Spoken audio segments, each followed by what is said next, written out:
Welcome back to Families in Action, brought to you by your hometown station, AM 1220, KHTS. You got that, Kim?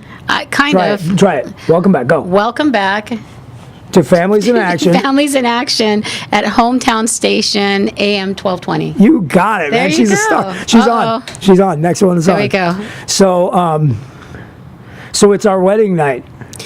Yeah, it's our wedding night. You got lines chopped up in the bathroom. Lines of cocaine, I assume, right? Yep, lines of cocaine. Still got my white dress on.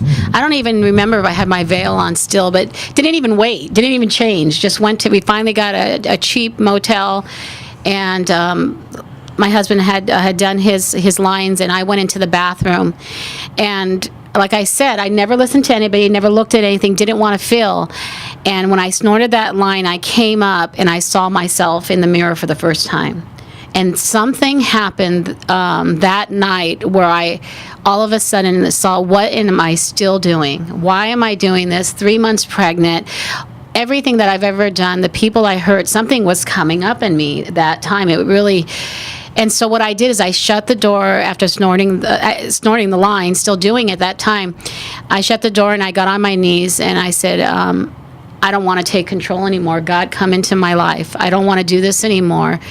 And if you can change me, change me. And that was the day. Remember this. I decided, it was April 19th, 1986, that I decided I'm done.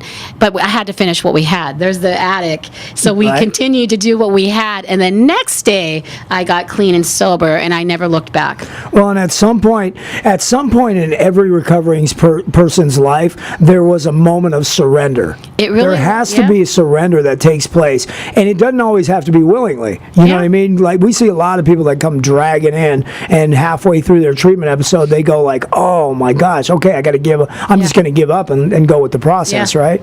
So, and I would like to say that, Kim surrenders that day and she gets on her knees and she prays to the God of her understanding, and is freed from her drug and alcohol use, except that when you're in a family like that, and with a husband like that, with a baby like that on the way, right? It's like the story kind of just begins right there, right? It just begins because...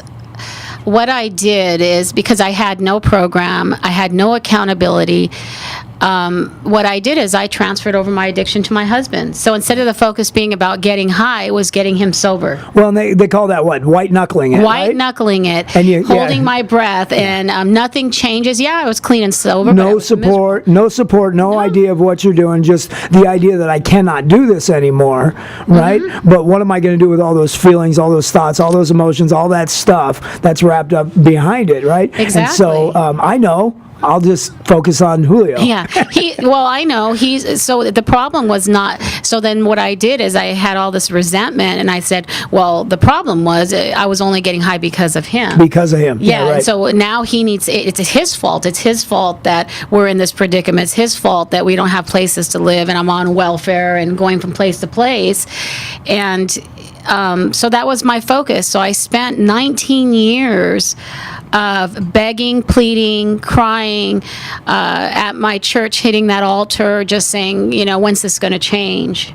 Right. And trying to do it myself, and not knowing, but I'm not the problem. He's the problem. He needs to get fixed. And if he would just get clean and sober, everything would be okay, I thought. Well, and it's an interesting thing is that, I would imagine that during that period, you had a tremendous faith and a tremendous belief in a higher power. But a lot of times, we work with families all the time that have that going on, but they are the ones who are playing God. You know what I mean? Isn't that crazy? You say you're there and you're changing, you're going to church, involved in different things in ministry, but the reality is that I would pray and say, God, take this from me. But I got it. Let me show you where to take it. Take this from me, but let me show you where you're going to do it. Yeah. And that's what I did. Not knowing that, I was not aware that I didn't put action to my faith. Right. I just had a faith, and no action was taking place. And I love that. There's a saying that I've heard several times that says, if God is your co-pilot, you better move over, switch seats, or something. If God's the co-pilot, switch seats. It's true, and I didn't switch seats, and so I was just a miserable, like we call it, dry drunk. I had resentment, I had anger, I even had issues. What would lead a 12-year-old to go look for a relationship? So I had family issues that I hadn't dealt with yet, and I brought that into my marriage. And what I did is I thought this was a husband and wife. I didn't realize that I had become his mother, and he had become my child. So,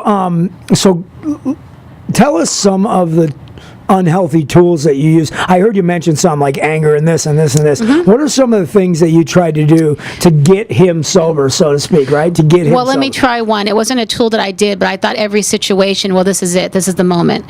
When my son died in a car accident, I thought, okay, this is it. Well, this is going to get him sober. Right. And I said, okay, this is it.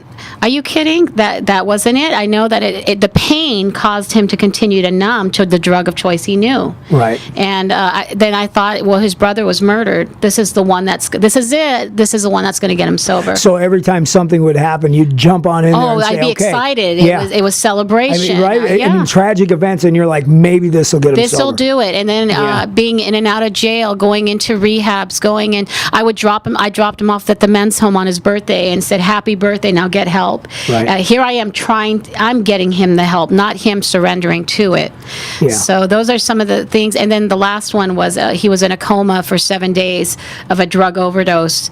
And again, I thought, is he going to even make it? And they wanted us to pull the plug. They said if he even made it, he'd be brain dead, or he would be a vegetable for the rest of his life, or be paralyzed on his left side, because he had lost so much oxygen of being in that coma. And so we were ready to read him his last rites and pull the plug.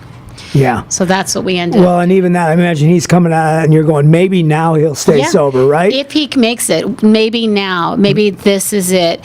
And it's not even to mention that we had 2 boys along the way, and one that had passed. But my 2 boys, what they went through to see this, and to see them with dealing with the addiction, and seeing mom in tears, and mom kicking dad out and saying leave, but running to the window and saying, is he really leaving? Yeah. You know, the leave, come back, love me, get out of here, love me, get out of here. So dysfunctional. So let's when we come back, we'll talk more about you and your husband's relationship. But let's bring the 2 boys, the 2 other boys, into the picture after this break. This is Families in Action, brought to you by your hometown station, AM 1220 KHTS.